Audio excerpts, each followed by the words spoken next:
میرا پیارا نبی کتنا پیارا نبی، جس نے قرآن کو کھول کر نہیں دیکھا، راتوں کی تنہائیوں میں اس کی تلاوت نہیں کی، اس کے پیغام کو نہیں سمجھا، تو یہ آنکھیں اس لیے رب نے دی تھی کہ اس سے میرا قرآن پڑھو، تو قیامت کے دن وہ شخص نابینا اٹھایا جائے گا۔ میرے حضور نے ارشاد فرمایا کہ راتوں کی تنہائیوں میں اٹھ اٹھ کے قرآن پڑھا کرو اور قرآن پڑھتے ہوئے رویا کرو۔ پھر کہا فَإِن لَمْ تَبْكُوا فَتَبَاكُوا، اگر رونا نہ آئے تو رونے کی کوشش کیا کرو۔ حضرت داتا گنج بخش علی حجویری سے ایک مرید نے پوچھا، حضرت اگر رونے کی کوشش کریں پھر بھی رونا نہ آئے؟ فرمایا مقدر پہ رویا کرو۔ اتنے سنگ دل ہو گئے ہو، اس آنکھ میں کوئی بھلائی نہیں ہے جو رب کے خوف میں روتی نہیں ہے۔ رومی کہتے ہیں جہاں پانی چلتا ہے وہاں سبزہ اگتا ہے، اور جہاں آنسو چلتے ہیں وہاں رب کی رحمت اترتی ہے۔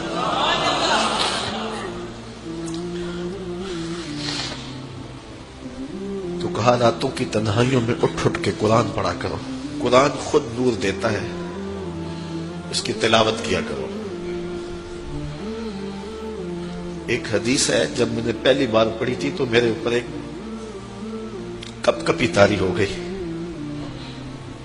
اور وہ لمحے دوبارہ تو نہیں اس انداز سے مل سکے، لیکن جب بھی میں پڑھتا ہوں ایک حاض ملتا ہے۔ فرمایا قرآن یہ اللہ کی وہ لٹکتی ہوئی رسی ہے جس کا ایک سرا تمہارے ہاتھ میں ہے اور دوسرا سرا تمہارے رب کے ہاتھ میں۔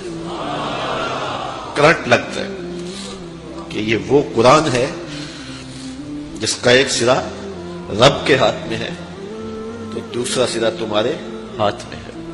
تو کہا قرآن ڈائریکٹ فیض دے گا، قرآن ڈائریکٹ نور دے گا۔ علامہ اقبال نے اپنے ایک ملنے والے کو خط لکھا، کہا ترجمہ نہیں بھی آتا تو پھر بھی تلاوت کرو، خالی تلاوت کرنے والے کے قلب کا تعلق حضور کے دل سے جڑ جاتا ہے۔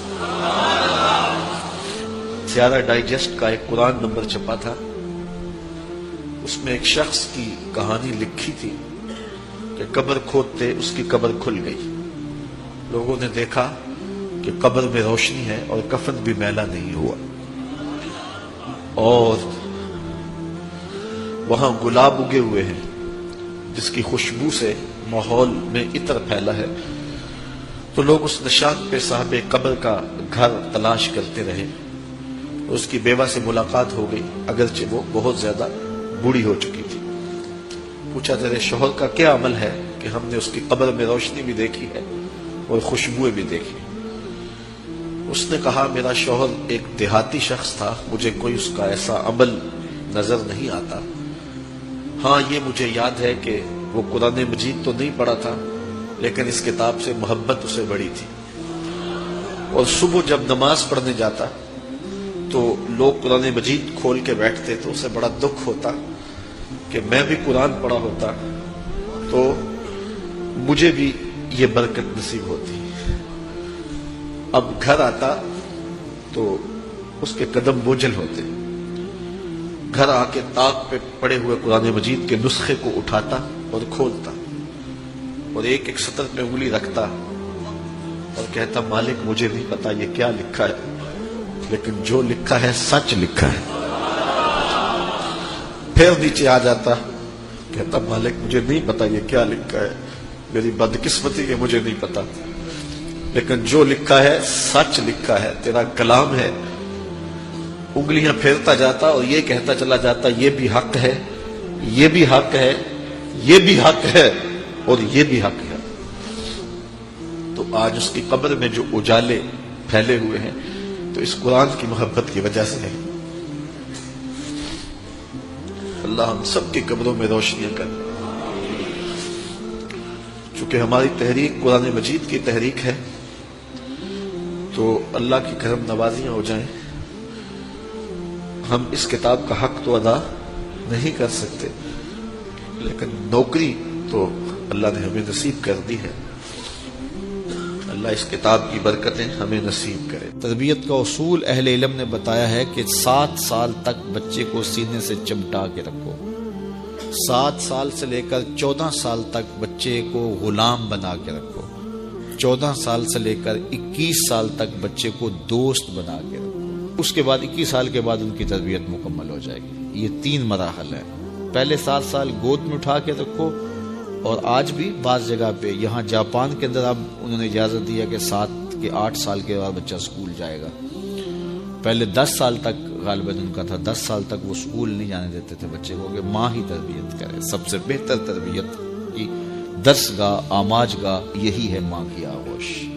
تو یہ جو 3 ساڑھے 3 سال کے بچوں کو ہم ماں اپنے سے دور کرنے کی کوشش کرتی ہے، نہیں، 7 سال بچے کو سینے سے چمٹا کے رکھے اور زیادہ وقت ماں دے، اور عمل سے سیکھتا ہے۔ اس لیے جب کوئی ماں باپ بن جائے تو اپنی عادتیں پرانی چھوڑ دیں اور اچھی عادتیں اختیار کرے، تاکہ وہ عادتیں اولاد کے اندر منتقل ہوں۔ الوالد سر لابیہ، عمومی قاعدہ یہ ہے کہ والدین کا عکس ہوتی ہے اولاد، والدین کا راز ہوتی ہے اولاد۔ بہت سارے لوگ آتے ہیں ہمارے پاس، جناب یہ ہمارے بچوں کو کوئی تعویذ دے دو، کوئی ان کے لیے دم کر دو، ان کو اپنا مرید بنا لو، ان کو اپنے پاس رکھ لو، ان کو اپنی صحبت میں رکھو، یہ نماز بھی نہیں پڑھتا، چلو ہم نہیں پڑھتے تو یہ تو پڑھے۔